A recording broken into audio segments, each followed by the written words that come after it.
You've probably heard the word holy before, or at least sang it in a church song once or twice. And for most people, this idea is really just connected to being a morally good person. So God is holy because he's morally perfect. Yeah, that is part of it. But in the Bible, the idea of holiness is even bigger and more rich. What it's really describing is how God is the creative force behind the whole universe. He's the one and only being with the power to make a world full of such beauty and life. And so all these abilities, they make God utterly unique, which is the meaning of the word holy. So, a helpful way to think about God's holiness is by using the sun as a metaphor.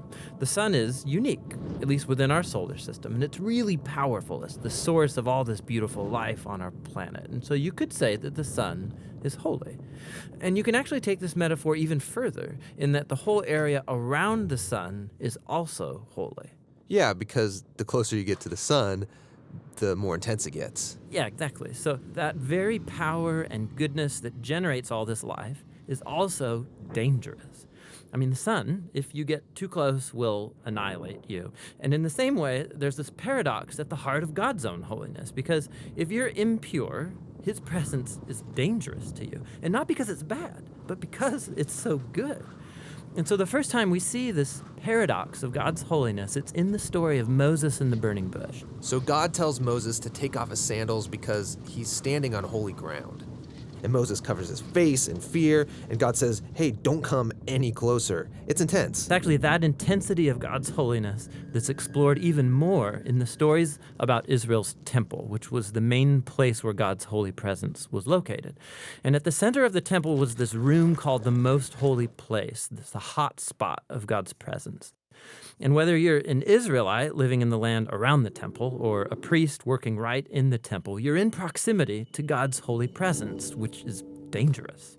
Yeah, this is a problem. So how's it supposed to work? Well, in the Bible, the solution is that you need to become pure. So like being morally pure. Yeah, and that's easy enough to understand. But the Bible spends a lot of time talking about another kind of purity, being ritually pure, which is a state where you separate yourself from anything related to death, like touching things like diseased skin or dead bodies or even certain bodily fluids. All these make you impure. And becoming ritually impure isn't necessarily sinful. What's wrong is waltzing into God's presence when you're in an impure state. And so that's why God gave the Israelites very clear instructions for knowing when they were impure, steps to become pure, so that they could go into the temple again. So that's what the book of Leviticus is about. Right. But it doesn't stop there. This idea keeps developing. So later in the scriptures, we find this really interesting story by a prophet named Isaiah. And he has this crazy vision where he's in the temple and he's right in God's presence. He's totally terrified. Yeah, he knows the rules. He shouldn't even be in there. And he's worried about being destroyed. And then this crazy creature called a seraphim. Yeah, that is a crazy creature. Totally. So it flies over with a hot coal, and then it sears Isaiah's lips with the coal and says something really weird. Your guilt is taken away, and your sin is atoned for. So this burning coal somehow makes Isaiah pure. Yeah, it's remarkable because normally if you touch something impure, it transfers its impurity to you. But now here's this new idea where you have this coal, this very holy and pure object, and it touches Isaiah, and it transfers its purity to him. Isaiah is not destroyed by God's holiness. He's transformed by it. I mean, the implications of this are just huge. But there's one more development. This time from another prophet, Ezekiel. And he has this vision where he's standing at the temple and he sees water trickling out from it. And then that water turns into a stream, and then it grows into a deep river that starts flowing through the desert, leaving this trail of green trees behind it. And then it flows into the Dead Sea, making everything fresh and alive. So instead of becoming pure first and then going into the temple, here God's holiness comes out from the temple, making things pure and bringing them to life. What does it all mean? So we don't know until we meet this man, Jesus. And he claims that he's fulfilling all of these ancient visions, but in surprising new ways. So Jesus, he went around touching people who are impure, people with skin diseases, a woman with chronic bleeding, or dead people. And when he touches them, their impurity should transfer over to Jesus, but instead, Jesus' purity transfers to them and actually heals their bodies. Jesus is like that holy coal in Isaiah's vision. Right. And Jesus claimed that he was the human embodiment of God's own holiness, and that he and his followers were now God's temple, so that through them, God's holy presence would go out into the world and bring life and healing and hope. And so this is why Jesus described his followers as having streams of living water flowing out of them. So this is our part of the story where we find ourselves now, but where's this all heading?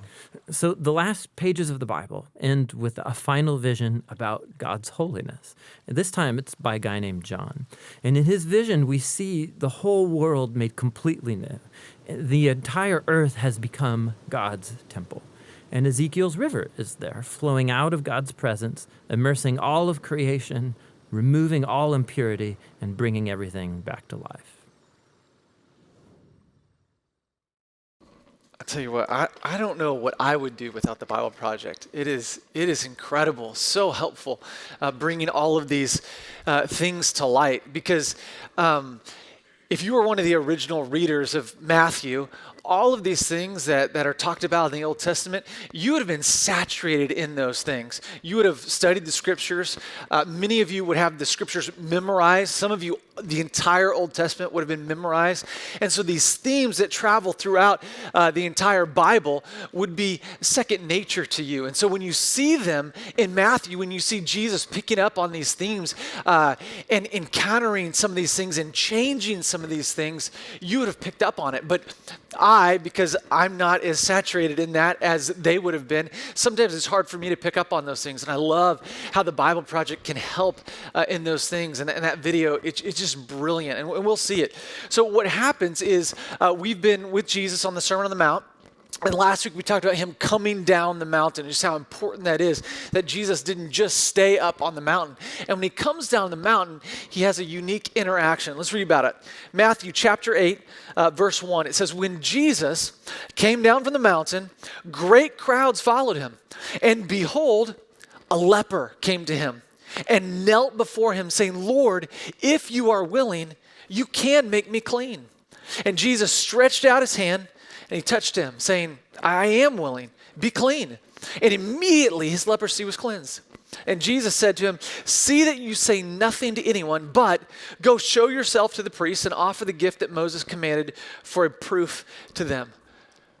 Now, I want to show you this image that, once again, the Bible Project created. It's kind of a map outline of the book of Matthew. And so you can kind of see where we are in the book. And so you've got the introduction up there where you have Jesus' birth narratives. And then in the center section, you have these 5 different pieces. And these 5 different pieces all end with one of Jesus' teachings. And so we were just in that first block, chapter 4 through 7. And Matthew intentionally does this because there was this prophecy back in Deuteronomy where Moses told the people, hey, relax, there's going to come someone after me. God is going to raise up someone after me who will be like me. And you can imagine if you're one of the Israelites, you've been following Moses around, right? He parted the Red Sea. He did all those plagues. He helped free them from Egypt. He gave God's law. You could imagine them being totally reliant on Moses and freaking out that he's going to die and he's not going to be with them any longer. And so Moses says, it's okay. God's going to raise up someone else. And this was a messianic prophecy. You maybe hear me use the word Messiah. It means the anointed one or the anointed king that God promised would come and redeem and restore all things. And so the Israelites have been looking for, have been waiting on, have been anticipating that God's promises would be fulfilled, that the Messiah, the anointed one, would come and do everything that he promised. Because now you're in the first century and you're living under Roman authority, and so you're waiting for this person. And so Matthew wants to make it clear that all of us would know, particularly the Jewish people would know, that Jesus is the embodiment of the one who was promised. He is the new Moses figure. And so you have these 5 teachings of Jesus that mirror the 5 teachings of Moses in the book of Deuteronomy. And you have these 5 different sections that mirror the 5 books of the Torah. Because Matthew wants you to know, he wants it to be clear that this is what's going on. And so we're about to enter into this second section in chapter 8. And what happens is Jesus comes down from the mountain. And so when you hear that, your mind, if you were one of those Jewish people, you'd immediately go back to Moses, because Moses was the one who was up on the mountain getting the law of God, and then he came down the mountain with the 2 tablets, right? And so Jesus has just been up on the mountain teaching the law of God in new and powerful ways that they've never heard before, and then he comes down the mountain, and so you're immediately thinking Moses, the promised Moses who God would raise up, the Messiah. And when he comes down, the oddest thing happens, okay? And so here it is, Matthew chapter 8, verse 1. When Jesus came down from the mountain, great crowds followed him. And behold, a leper came to him. Now this behold, this is Matthew really wanting your attention to look with your mind and see in your imagination this scenario that's going on. Right? Jesus comes down from the mountain. He's this great rabbi. And the last person that a great rabbi would want to come up to them would have been a leper. Having leprosy was a huge deal in Israel. Now, the word leprosy, this is more a catch-all term for any skin disease that acted like leprosy. And so it was much bigger than this. And so, we've learned a lot about leprosy that they don't know, particularly about how contagious it is. But this would be a bigger term that would fit even more skin diseases that were highly contagious. But it had a lot to do with what the video talked about being ritually impure. So it wasn't like sinful that you got leprosy. You weren't a sinner because you got leprosy. But if you had leprosy, you were considered impure. And there was a ton of stuff written about this in the book of Leviticus. Now, if you've ever read through the Bible in a year and you've made it through the book of Leviticus, that's amazing. I'm so proud of you. It can be really hard because there are a lot of these strange, odd commandments that we've never encountered. It's not stuff that we do today. We don't live in that way. And it can seem really odd and strange. So if you can make it through, that's amazing. But what shocked me is how much time is spent on leprosy. There are 91 verses in the book of Leviticus about leprosy. That's 10% of the book dedicated to leprosy. And what you do if you have leprosy, what the priest is supposed to do, how you can, if you actually get healed of the disease, what you're supposed to do. Then 91 verses, 10% of the book of Leviticus is dedicated to this. So this was hugely important. And here are some things that were written about it. Leviticus chapter 13, verse 1, it says, "The Lord spoke to Moses and Aaron, saying, when a person has on the skin of his body a swelling or an eruption or a spot, and it turns into a case of leprous disease on the skin of his body, then he shall be brought to Aaron the priest or to one of his sons, the priests, and the priest shall examine the diseased area on the skin of his body. And if hang on one second, let me pull this out a little bit.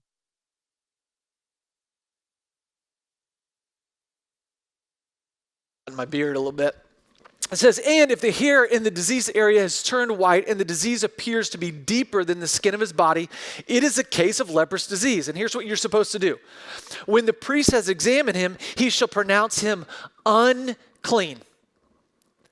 But if the spot is white in the skin of his body and it appears no deeper than the skin and the hair in it has not turned white, the priest shall shut up the diseased person for 7 days. So put him in isolation.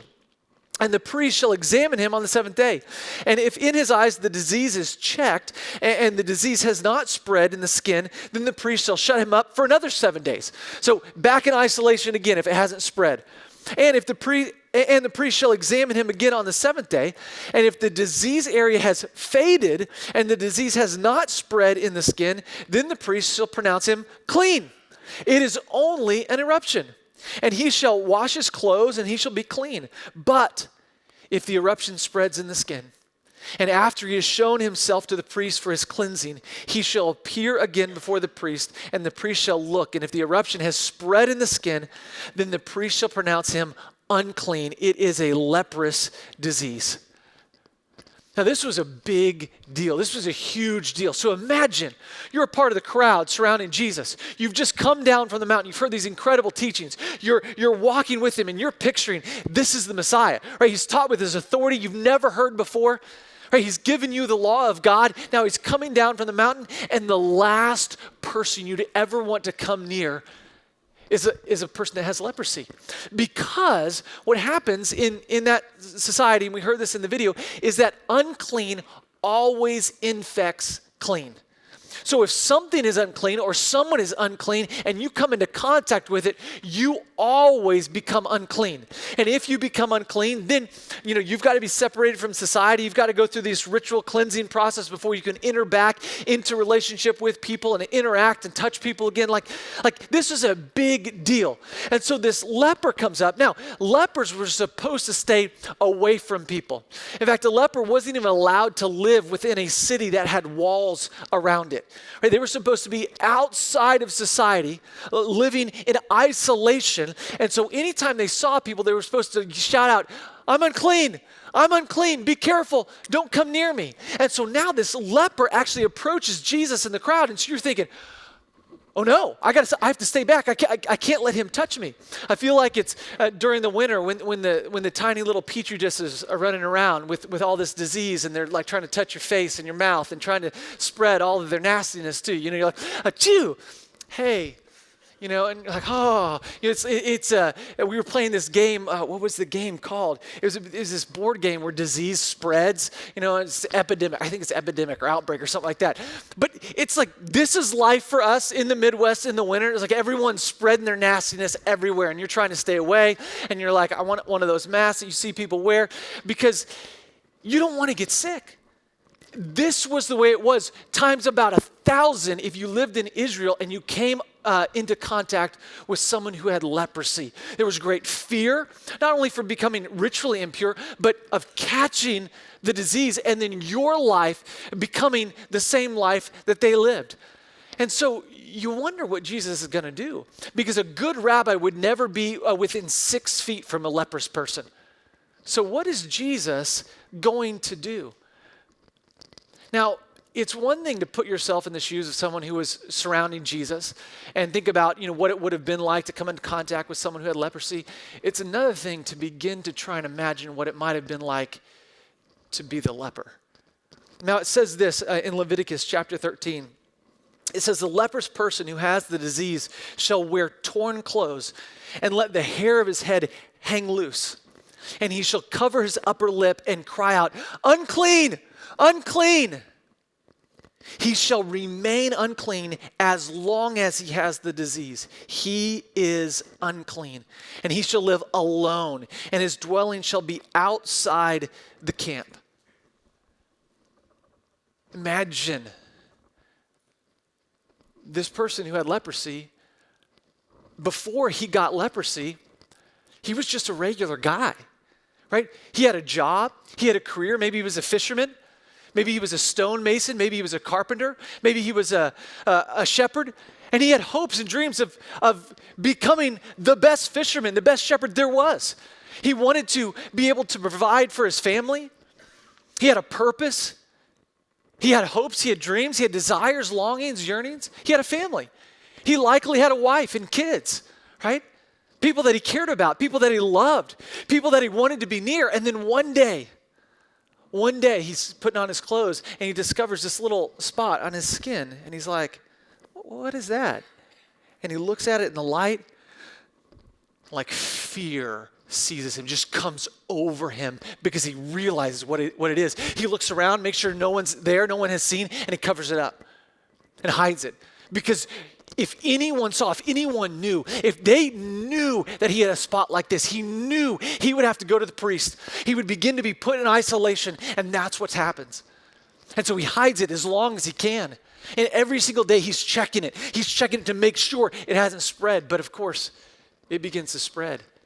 The eruption, causes the hair to become white, and it swells, and it begins to spread in his skin, and he knows his life is over. His life is radically changed. There's this moment in the book of Numbers where Miriam, Moses' sister, gets leprosy. And Aaron, Moses' brother, cries out to Moses on her behalf, and he says this in Numbers 12:12. He says, "Let her not be as one dead, whose flesh is half eaten away when he comes out of his mother's womb. This was the stigma that all people with leprosy had. They were the walking dead. So there's a ton of stuff with zombies today. Like that's like a big deal. Having leprosy was a lot like you see in movies someone being a zombie. Like they are a person that has this contagious thing that is going to get you, and it's going to spread, and it's going to take over the community. And so everyone is backed away. No one will come near. No one will talk to them. No one will interact with them. Particularly, no one will ever touch them. So now you've been discovered, right? You've got this disease, and not only do you have to wrestle with the implications of you having this skin disease and what it might do to your life, but now you have to deal with the ramifications of being ritually impure. And so you go to the priest, and he puts you in isolation immediately. You don't get to say anything to your friends or your family. You're immediately put in isolation. 7 days later, he declares you unclean. Because it's spread, because it is a leprous infection. And you now are excluded and ostracized from society. Your identity has changed in a moment. You're no longer the father of Simon. You're now the leper. You're no longer the greatest carpenter in the land. You're the leper. You're no longer someone who is studying to become a rabbi. You are the leper. Everything revolves around your new identity as the unclean leper. That's who you are. It defines the way that you dress. It defines where you live. It defines how you interact with people in society. Unclean. I'm unclean. Stay away. Unclean. Don't come near me. I'm unclean. All of your hopes, all of your dreams, gone in an instant. Wanting to see your kids grow up, wanting to pick up your kids when they fall, wanting to give your kids advice, done. It's over. You don't see your family anymore. Your wife, you don't get to touch her anymore. Your life has radically changed. You try everything that you can. And you read through the scriptures, there's this place where this man, this general in the Syrian army, he got healed from leprosy from dipping in the Jordan 7 times. I guarantee you try that. Anything you can. You go to anyone that you can find to heal you, but no one wants to come near you. No one wants to touch you. No one wants to even speak with you. Not even a good rabbi would come within 6 feet of you. Can you imagine the loss of hope? And then you hear one day that there's this rabbi who teaches with this authority you've never heard before. And he has this power. He has healed people of diseases. He's cast out demons. Maybe, possibly, he could help you. And so you travel a great distance to find Jesus. And there he is at the head of this crowd. And so you run up to him to see what he can do. And I tell you what, as I listen in on the scriptures and I imagine what it might have been like to be the leper, to be the crowd, it changes my perspective, this passage of scripture. In Matthew chapter 8, verse 2, it says this, and behold. Matthew wants you to see, behold, look, imagine, and behold, a leper came to him, and he knelt before him saying, Lord, if you're willing, you can make me clean. And you see such boldness in this man. He's so bold. He's so willing to get out of stereotypes, to even tread on things that he wasn't supposed to do and coming near a crowd. He's so bold, audacious. But he's not just bold, he's humble. He's humble. He kneels before Jesus. He gets down before him on his hands and his knees. And he says, if you're willing, you can make me clean. You see this boldness, you see this humility, and you also see this faith-filled desperation. He's not just desperate for Jesus, but he believes that Jesus can heal him. Even in what he says, if you're willing. And even in that statement, you see this broken hope because no one's been willing to be near him. No one's been willing to touch him. No one's been willing to help him. If you're willing, right, if you're the kind of person who would have pity on me, have mercy on me. If you're willing, I believe you can. It's only a matter of whether you want to or not. You have the power, I believe. And you see this audacious, faith-filled desperation in this leper. And you see this contrasted with another story in Mark. In Mark chapter 9, Jesus has just been away with a few of his disciples. And they come back to his other disciples, and there's a crowd around them, and they're arguing. And Jesus asks, what's going on? And someone answers. He says, hey, I brought my son who's been possessed by this demon to your disciples to heal him, and they couldn't cast him out. And so here's what happens in Mark chapter 9. Jesus asked his father, how long has this been happening to him? And he said, from childhood.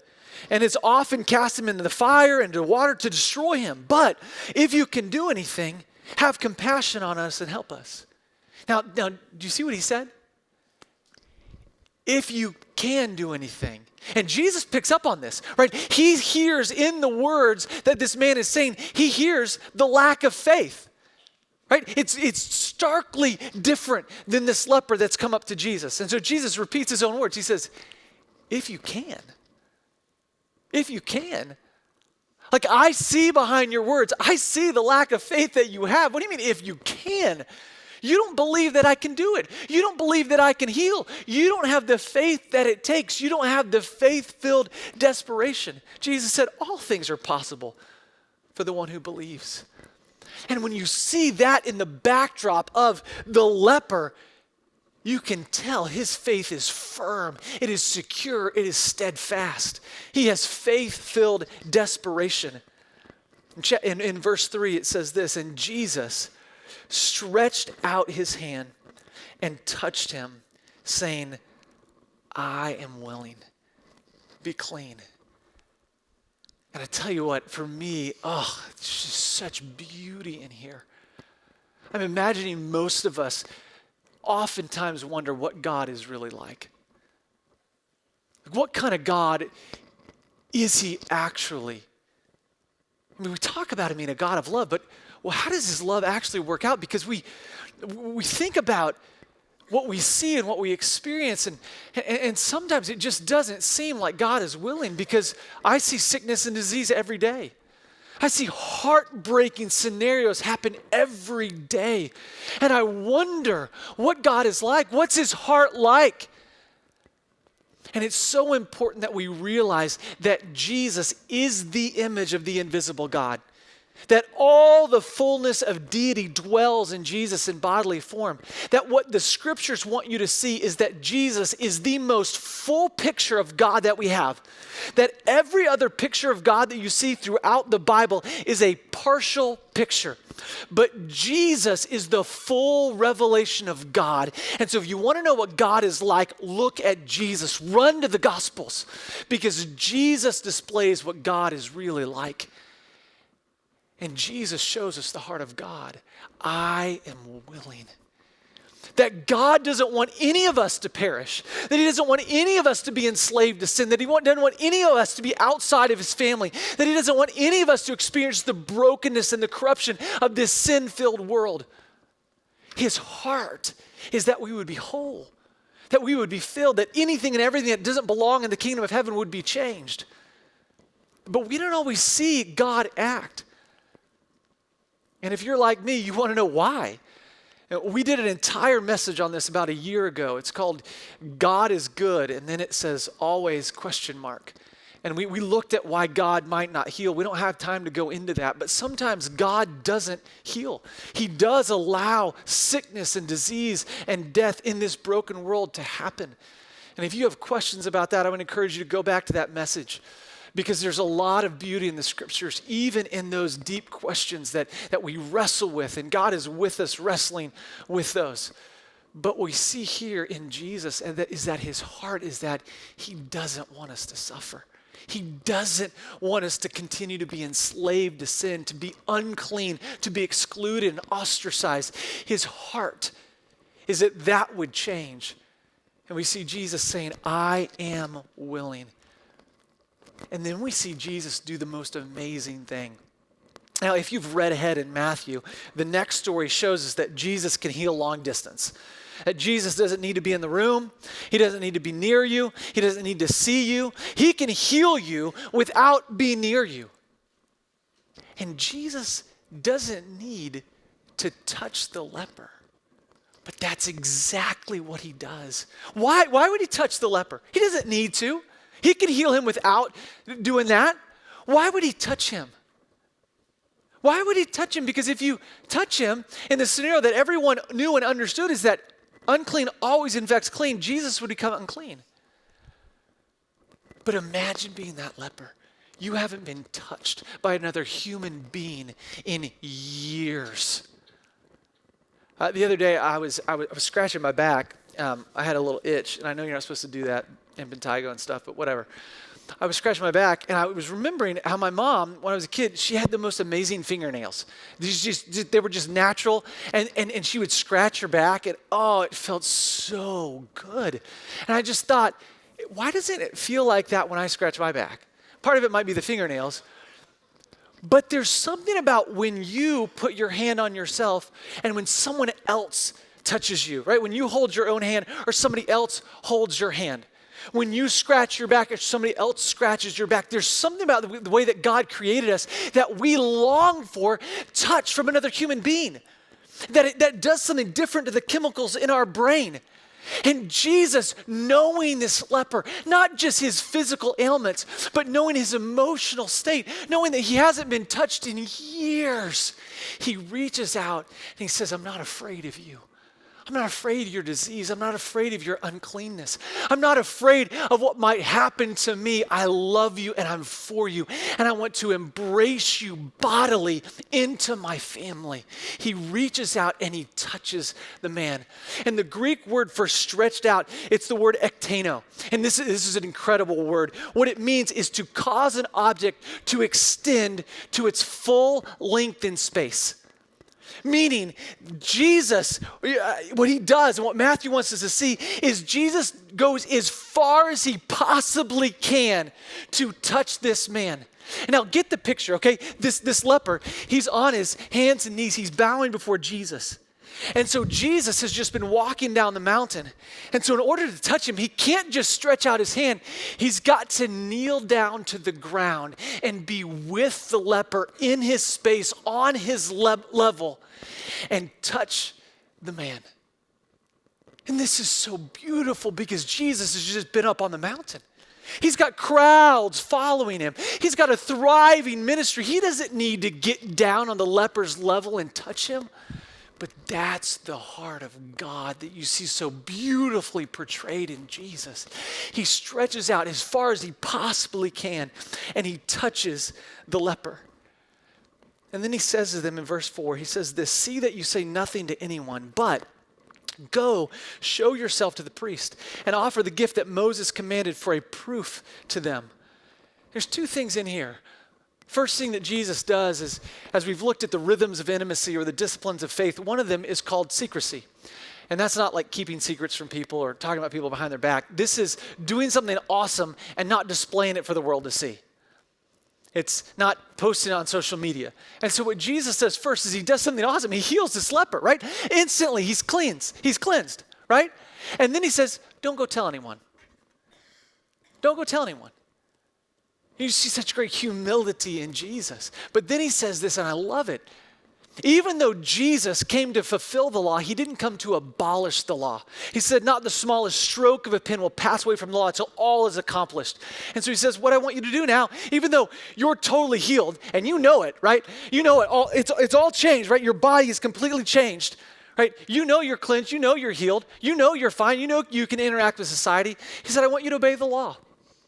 God gave the law to Moses, and I want you to obey what Moses said, and I want you to go follow in the proper procedure that you find in Leviticus chapter 13 and 14, so that he might declare you clean for the people.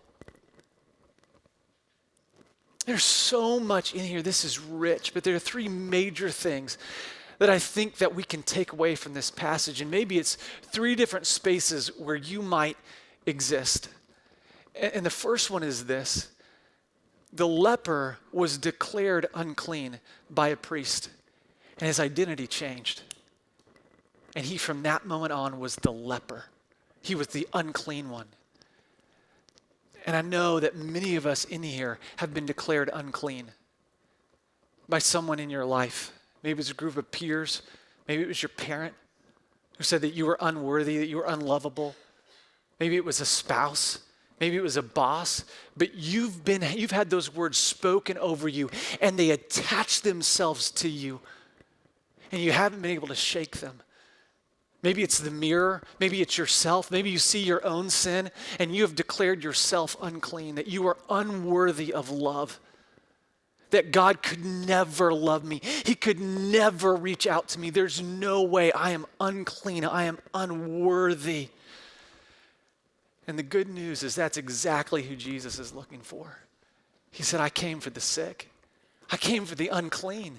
Remember the Beatitudes in the Sermon on the Mount? Blessed are the poor in spirit, those who have nothing spiritual to offer me. Blessed are those who have no righteousness to offer me. Blessed are those who have no power to offer me.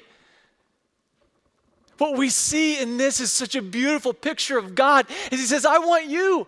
No matter who you are, I want you. No matter what you've done, no matter how bad you are, no matter what people have spoken over you, no matter what you have carried, no matter what you've lived in, I want you to know I want you.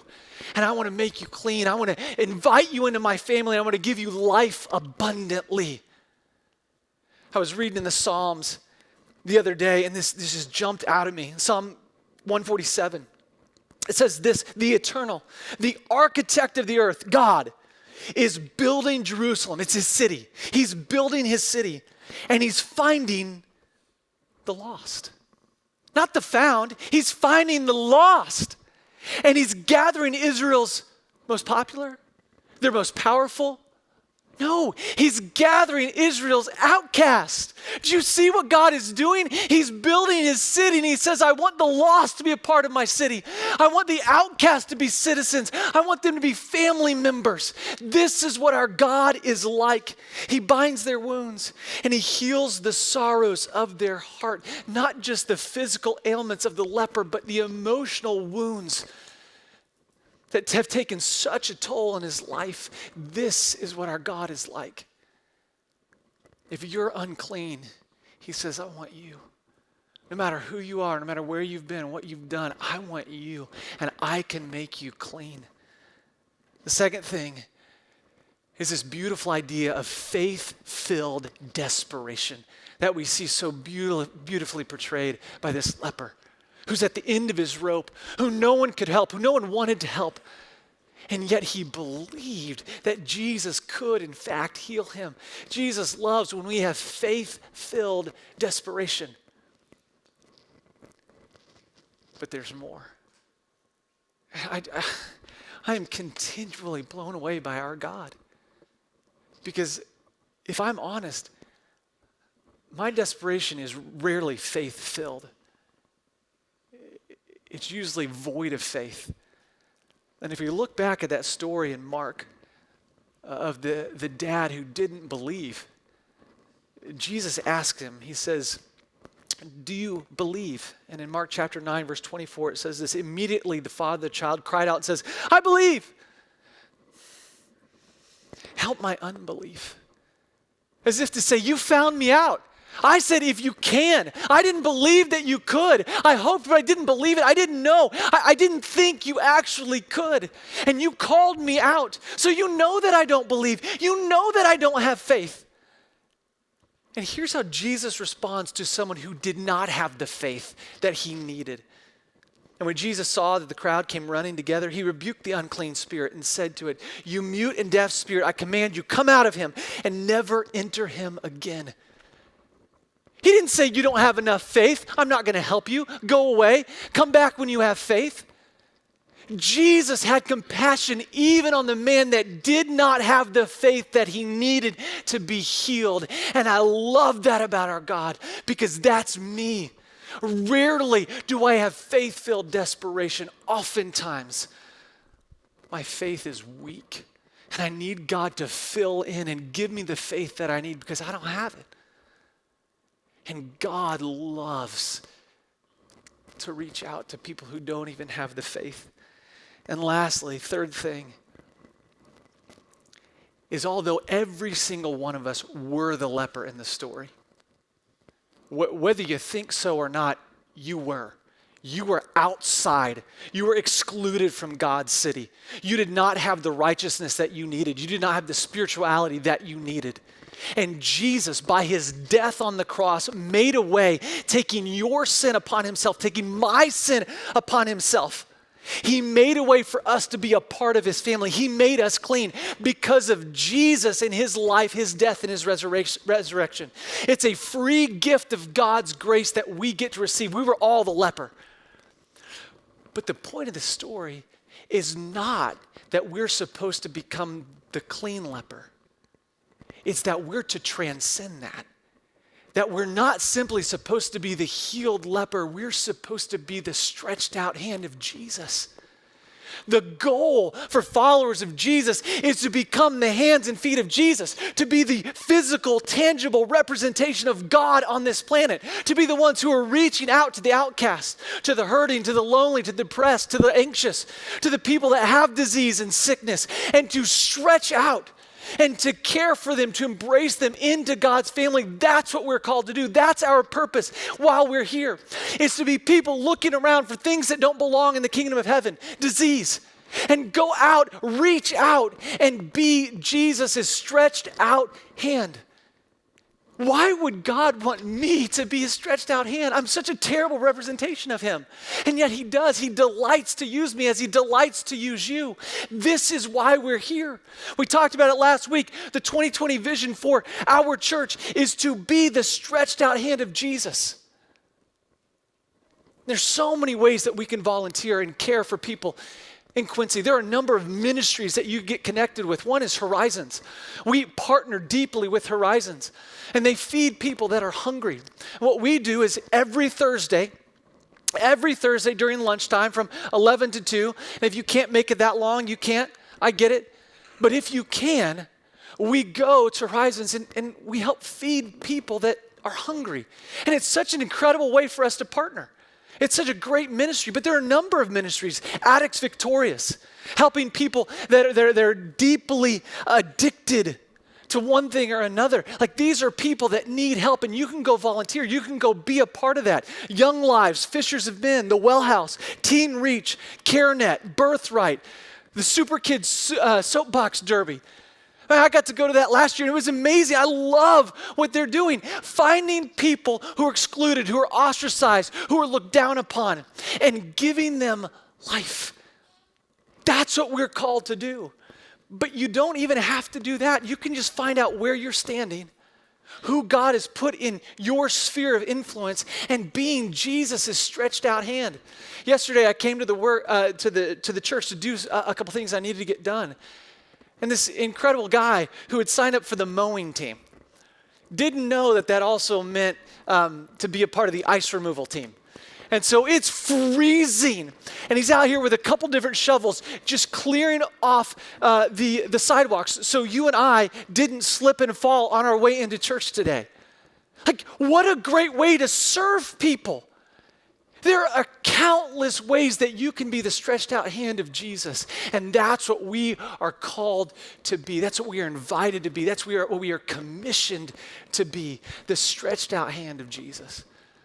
I'm going to invite the band to come back up and help us respond. And as they do, I want to remind us of something so important. If you're like me, it can be a little bit discouraging when you read Jesus do supernatural things, because I feel completely and utterly inadequate because I don't do many supernatural things. In fact, I never on my own do any supernatural things. And in this passage in the book of Mark, the disciples are confused that they couldn't heal this person and Jesus could. And so it says this, Mark chapter 9, verse 28, it says, and when he had entered the house, his disciples asked him privately, why could we not cast it out? And he said to them, this kind cannot be driven out by anything but prayer.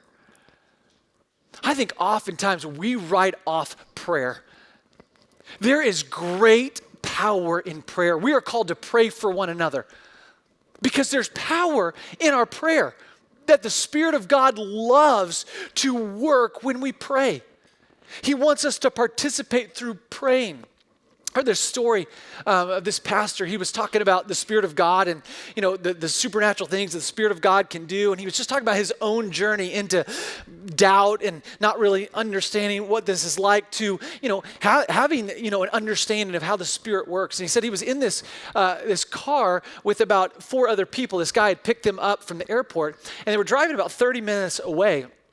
And as they were driving, one person said to his wife, said, "Hey, I got a headache. Do you have any aspirin?" And the guy who was driving, who picked him up, said, wait. You have a headache? You shouldn't have that. And he put his hand on his shoulder and prayed for him. And the guy said that by the time they had gotten the 30-minute drive, he had laid his hands on everybody and prayed for them. And I think that's what I want to become. I want to become one of those people that looks around, notices there's something that doesn't belong in the kingdom of heaven, and my first instinct is to reach out and pray for that person. Say, how can I care for you? How can I pray for you? And pray, believing that God will do something amazing. Like, that's what I want to become. That's what I want us to do. One thing I've started doing, and I don't do it often, I need to do it more often, but I forget all the time. But when I go eat at a restaurant, and the server brings us our food, I'll just say, "Hey, we're about to pray for our meal. Is there any way that we can pray for you?" And then we'll pray for the person. And it's a great way to enter into that person's life and to care for them. And so my encourage is that we would go out, be the stretched out hand of Jesus, and we would pray and pray and pray for people.